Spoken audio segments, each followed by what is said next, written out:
നമ്മൾ പഠിക്കുന്നതെല്ലാം ജോലിക്ക് പഠിക്കുന്നവരാണ്. പഠിക്കുന്നത് ജോലി കിട്ടാനാണ്.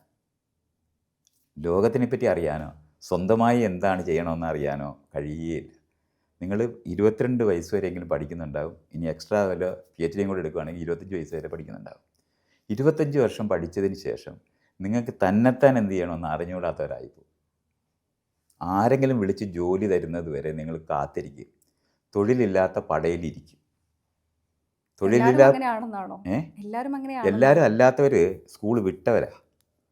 നേരത്തെ സ്കൂൾ വിട്ടുകളയും. കാരണം അവർ പഠിക്കാതെ പോകുന്ന ആൾക്കാരുണ്ട്. എഡ്യൂക്കേഷൻ കഴിഞ്ഞിട്ടുള്ളവർ മുഴുവൻ തൊഴിൽ കിട്ടാൻ വേണ്ടി കാത്തിരിക്കുന്നവരാ. തൊഴിൽ കാത്തിരിക്കുക, അതായത് നമ്മൾ പഠിച്ചിറങ്ങി കഴിഞ്ഞ ഉടനെ തന്നെ ജോലി തേടി ജോലി സമ്പാദിക്കുന്നവരോ. അതാണ് ജോലി തേടേണ്ടി വരുന്നു എന്നുള്ളതാണ്. നിങ്ങൾക്ക് അറിഞ്ഞുകൂടാ എന്ത് ചെയ്യണം. സാഹചര്യമാണല്ലോ നമുക്ക്. ജോലി ഇല്ലാതെ നമുക്ക് ജീവിക്കാൻ കഴിയുമോ? ഇതൊക്കെയാണ് നിങ്ങൾ പറയുന്നത്. ഇതൊക്കെയാണ് അസംബന്ധം.